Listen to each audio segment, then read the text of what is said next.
Hello दोस्तों, welcome to my channel. आज की क्लासेस में आप लोगों को ये बताऊंगा कि वॉल्यूमेट्रिक एनालिसिस क्या होता है। वॉल्यूमेट्रिक एनालिसिस हम लोग क्यों पढ़ते हैं, क्यों हम लोग को पूछा जाता है वॉल्यूमेट्रिक एनालिसिस। तो दोस्तों, आप लोग डिफिनेशन और परिभाषा और क्लासिफिकेशन सब इसमें है, जो आप लोग कंफ्यूज न तो कीजिएगा दोस्तों। तो volumetric analysis is the analytical method है, एनालिटिकल मेथड जिसको हम लोग जांचेंगे, जानेंगे, उसको देखेंगे। ठीक है, जांचेंगे। ठीक है, method of the estimating the concentration में एनालिटिक मतलब जांचेंगे कि कंस्ट्रेशन कितना है। मान लीजिए दो कंस्ट्रेशन हम लोग लेना है, तो कंस्ट्रेशन के बारे में जैसे आप लोग के जाते हैं लैब में और जो क्रिया कराते हैं तो उसको कंस्ट्रेशन वैल्यू जानते हैं। तो देखिए आप लोगों को सिंपल में एक होता है ऐसे। ठीक है दोस्तों, तो इसका कंस्ट्रेशन आप लोग जांचते हैं कि कितना उसी में आप लोगों को घोल हो जाता है, एंड पॉइंट आ जाता है। एंड पॉइंट आप लोग कंस्ट्रेशन, तो आप लोग यही है कंस्ट्रेशन, इसका वैल्यू कितना, मतलब हम 50 का किए तो हम काउंट करते करते देखिए 15 पर आके मतलब भूल हो गया, एंड हो गया, कलर चेंज हो गया, उसी को हम लोग कहते हैं कंस्ट्रेशन वैल्यू जांच करना। जैसे वो कंस्ट्रेशन आप लोगों को ये भी बताऊंगा कि कैसा हम लोग कंस्ट्रेशन वैल्यू जांच करें। अभी आप लोगों को कैसे लिखना है वॉल्यूमेट्रिक एनालिसिस का मतलब डिफिनेशन, ये आप लोगों को बता रहा हूँ दोस्तों, ध्यान से दीजिए, रखिए और दिमाग से पढ़िए। ठीक है दोस्तों, is the analytic method of the estimating the concentration of a substance in the solution, adding extrally a same number of equivalent of the another substance present in the solution of known concentration. This the basic principle of titration. Volumetric analysis is the also known as titration analytic. अब अनुमाप करके जानेंगे कि volumetric का और titration concentration क्या होता है, कितना आता है। ठीक है दोस्तों, वॉल्यूमेट्रिक एनालिसिस में हम लोग डिप्लोमा इन फार्मेसी में वो पास पढ़ेंगे जिसका नाम है एसिड बेस टाइट्रेशन। इसको हम कहते हैं अम्ल क्षार अनुमापम, जिसे अम्ल क्षार अनुमापम। दूसरा कहते हैं नॉन एक्वाइशन टाइट्रेशन, एक गैर जलीय अनुमापन है, जिसे प्रिसिपिटेशन वर्षा अनुमापन। और देखिए कॉम्प्लेक्सोमेट्रिक अनुमापन, रिडक्स टाइट्रेशन। देखिए रिडक्स टाइट्रेशन अनुमापन। तो दोस्तों हम लोग ऐसे करेंगे, मतलब इसको बारे में जानेंगे।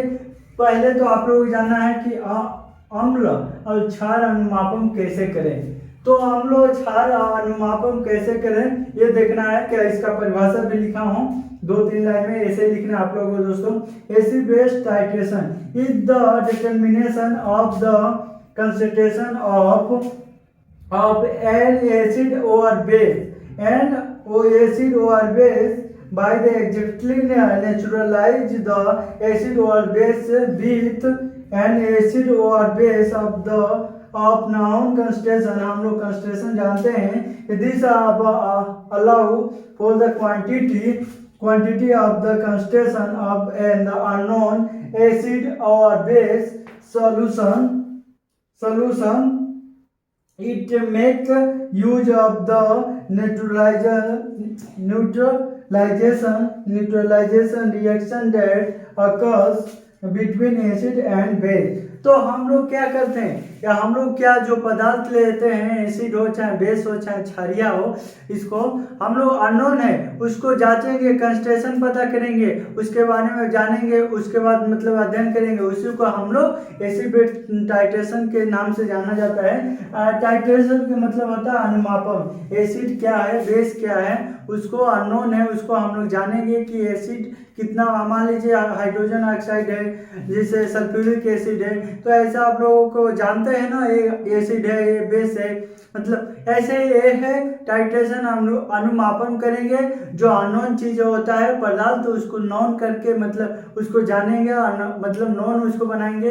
ठीक है दोस्तों, अननोन चीजों को जांचा जाए उसी को एसिड बेस टाइट्रेशन कहते हैं, उसी को वॉल्यूमेट्रिक भी कहते हैं। जैसे अननोन चीज, जैसे मान लीजिए कंसंट्रेशन जांच कर रहे हैं, जैसे कंसंट्रेशन जांच कर रहे हैं, किसी को मतलब अनपता मतलब उसको पदार्थ के बारे में नहीं जानते हैं, उसको जांच कर और पता कर रहे हैं वो हाँ ये पदार्थ एसिड है ये बेस है, तो उसी को हम अध्ययन करने के लिए करते हैं वॉल्यूमेट्रिक एनालिसिस। उसी को आप देखिए किसी क्षार और एसिड बेस को मतलब अनुमापन मतलब जांचेंगे, उसी को एसिड बेस टाइट्रेशन कहते हैं। जैसे नॉन इक्वेशन टाइट्रेशन, इसमें होता है गैर जलीय अनुमापन। जैसे आप लोग एसिड बेस टाइट्रेशन को हम लोग कैसे जानेंगे कि एसिड, जैसे मान लीजिए कोई पदार्थ है नींबू हो गया, उसको जांचे खट लगता है तो वो क्या होता है एसिड होता है, तो हम लोग क्या कहेंगे उसको एसिड बेस टाइट्रेशन। उसको उसमें कैसे नापेंगे, देखिए एक कैटेगरी होता है जिससे कॉम्प्लेक्सोमेट्री, रिडक्सो टाइट्रेशन, प्रिसिपिटेस टाइट्रेशन, मतलब अलग अलग कैटेगरी है, उसके अलग अलग से मतलब नाम रखा गया है। जैसे मान लीजिए हम लोग एसिड बेस टाइट्रेशन को अम्ल और क्षार को अनुमाप कर रहे हैं, उसी को हम लोग एसिड बेस टाइट्रेशन कहते हैं। देखिए यहाँ पर लिख दिया हूँ कि is the determination of the concentration of N acid and base exactly neutralizing the acid or base with an acid or base of the known concentration। मतलब हम लोग जानते हैं concentration, this allows for quantity, मतलब acid में जैसे नींबू का आप लोग नींबू लेते हैं चाहे आम लेते हैं, उसमें खट्टा लगता है तो जानता है हाँ ये खट लगता है एसिड है, तो ये ऐसे है। तो आप लोग दोस्तों जांचने का अपना मतलब अलग अलग मतलब आप टेस्ट से मुंह से जांच करते हैं, मतलब वो टेस्ट खट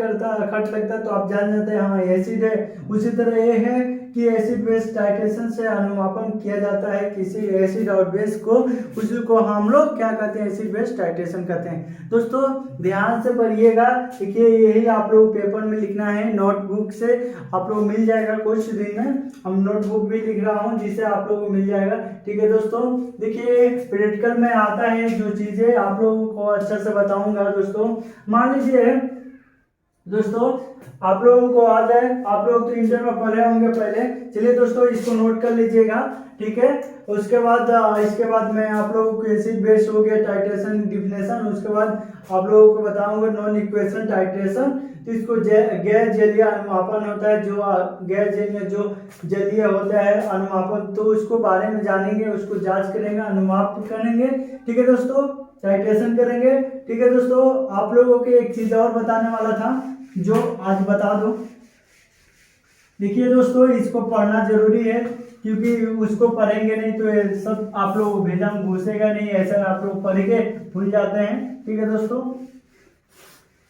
तो एक चीज है जब प्रैक्टिकल करने जाते हैं तो आप लोगों को इसको फार्मूला की वजह से आप लोगों को गड़बड़ होता है, आप लोग नहीं निकाल पाते हैं। तो आज हम आप लोग बताऊंगा कैसे हम लोग, मान लीजिए आप लोग केमिस्ट्री पढ़ते हैं तो कुछ आप लोग जानना होना चाहिए। ठीक है दोस्तों, तो आप लोग जानना होना चाहिए कि परसेंटेज कैसे निकालें। परसेंटेज है, मान लीजिए कोई भी परसेंटेज है, मान लीजिए कैल्शियम कार्बोनेट का परसेंटेज है, निकालना हो तो कैसे निकालेंगे ये आप लोग बताऊंगा, वॉल्यूमेट्रिक एनालिसिस का है। मान लीजिए एक क्वेश्चन है जो ए सैंपल है कि of calcium carbonate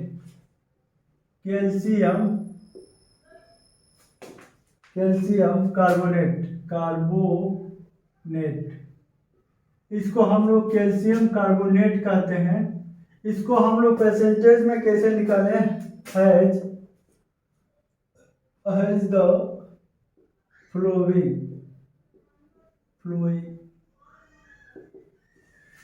flowing percentage calcium. ठीक है,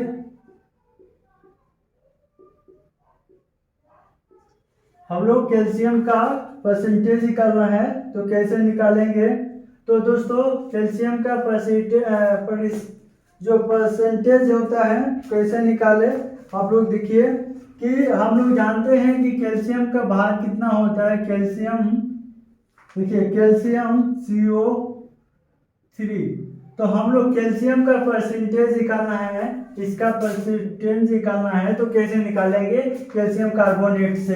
तो दोस्तों आप लोग पहले आप लोग जानना चाहिए कि कैल्शियम का नंबर कितना आता है। कैल्शियम आप लोग जो मतलब पीरियोडिक टेबल में देखते होंगे कैल्शियम कितने नंबर पर आता है देखिएगा, और उसके बाद देखिएगा 20 पर आसपास आता होगा।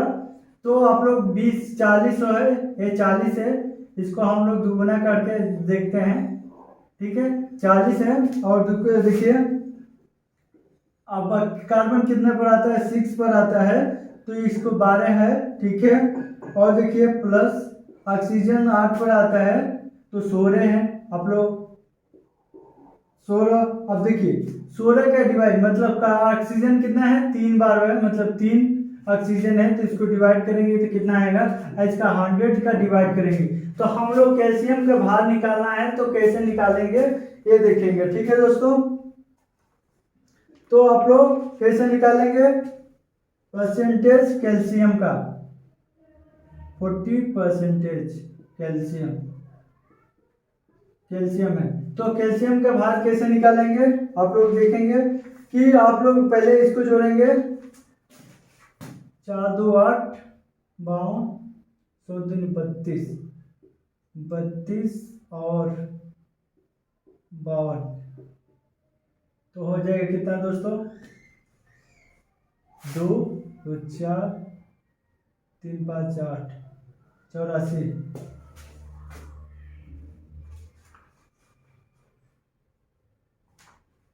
मोलिक्यूलर मास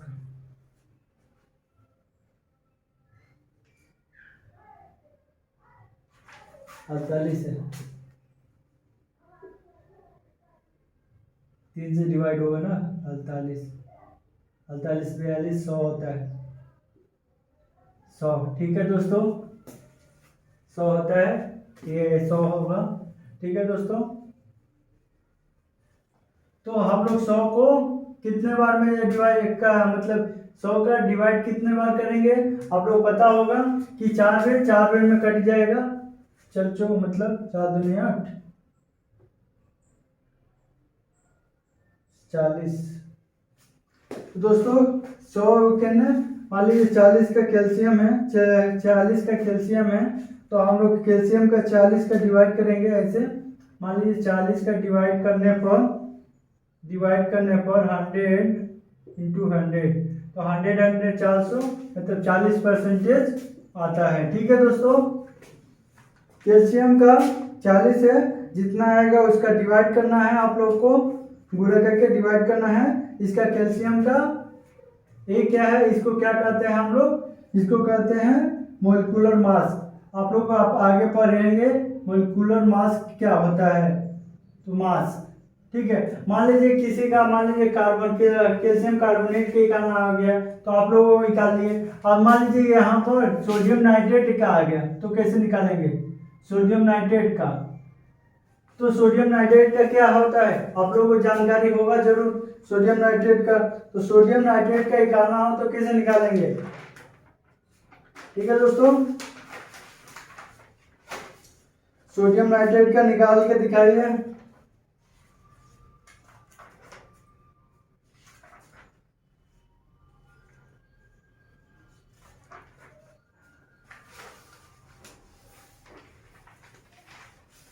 सोडियम कार्बोनेट के निकाले, सॉरी सोडियम कार्बोनेट का, कैल्शियम कार्बोनेट की निकाले, सोडियम और कैल्शियम कार्बोनेट का।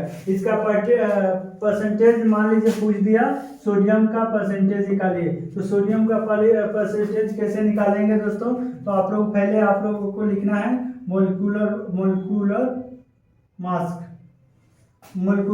लिखना है। उसके बाद क्या लिखना है? सोडियम कार्बोनेट, ठीक है। तो सोडियम कार्बोनेट की लिखना है, तो सोडियम का कितना आता है? सोडियम का आता है 23 और कैल्शियम का आपको तो पता ही होगा मतलब 12 होता है और इसका 48, ठीक है। तो आप लोग टोटल जोड़ेंगे कितना होगा? 3 2 5, ठीक है। टोटल कितना होगा दोस्तों? 84। मतलब इसका भार कितना होता है टोटल कैल्शियम का सोडियम कार्बोनेट का 84 होता है 84। आप इसको डिवाइड कितने में करेंगे? ठीक है दोस्तों, इसको हर मतलब परसेंटेज निकालना हो तो कैसे निकालेंगे? तो आप लोग परसेंटेज निकालने के लिए विधि आप लोग बताया था कि आप लोग फर्स्ट इसको ऊपर रखना है। ठीक है, आप लोग 23 देखिए ये 84 आया। ठीक है, आप 23 कैल्शियम सोडियम निकालना है तो आप लोग 100 चाहे 100 हुए यहाँ पर लिखिए चाहे यहाँ पर। ठीक है, 100 डिवाइड 84 तो 84 का तो आप लोग डिवाइड कीजिए। ठीक है, उससे 100 का ऐसे कर दीजिए। तो आप लोग ऐसे कर रहे हैं 840 तो इसका डिवाइड करेंगे तो 3 दूनी 6 ये हो जाएगा। आप लोग का डिवाइड कीजिएगा तो इसमें आ रहा है 160 48 सोडियम कार्बोनेट। ये तो वेट है बट आप लोग निकाल के बता दीजिएगा कितना होगा। ठीक है, वैसे ही करना है। ठीक है, ऐसे आप लोग परसेंटेज निकालना है दोस्तों। दूसरा बात आप लोगों को एक चीज और बताना था। देखिए, एक तो परसेंटेज हो गया, परसेंटेज और क्वांटिटी। क्वांटिटी मात्रा मतलब क्वांटिटी मतलब मान लीजिए किसी का क्वांटिटी निकालना हो कि मान लीजिए 10 ग्राम कैल्शियम कार्बोनेट है, 10 ग्राम कैल्शियम कार्बोनेट है तो कैसे निकालेंगे इसका क्वांटिटी? मतलब निकालेंगे कैसे? मान लीजिए कैल्शियम कार्बोनेट निकल रहा है उसका क्वांटिटी कैसे हम लोग जांच करें वो पता होना चाहिए आप लोगों को। तो मात्रा आप लोगों को पता होना चाहिए दोस्तों।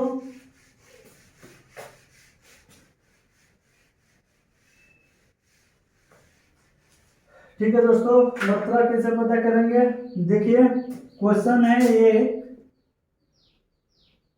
क्वेश्चन है कि 10 ग्राम कैल्शियम कार्बोनेट 10 ग्राम कैल्शियम कार्बोनेट 10 ग्राम कैल्शियम कार्बोनेट को गर्म करने पर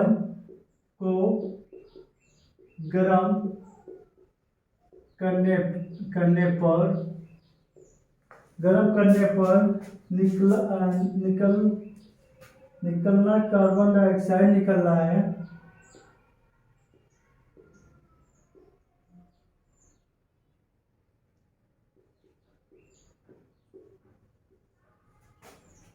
उसका तो हम लोग कैसे हम लोग मापेंगे कि कैल्शियम कार्बोनेट कितना कैल्शियम कार्बोनेट निकलेगा?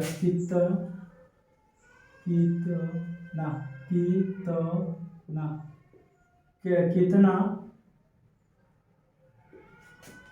कार्बन डाइऑक्साइड CO2 कितना निकलेगा? तो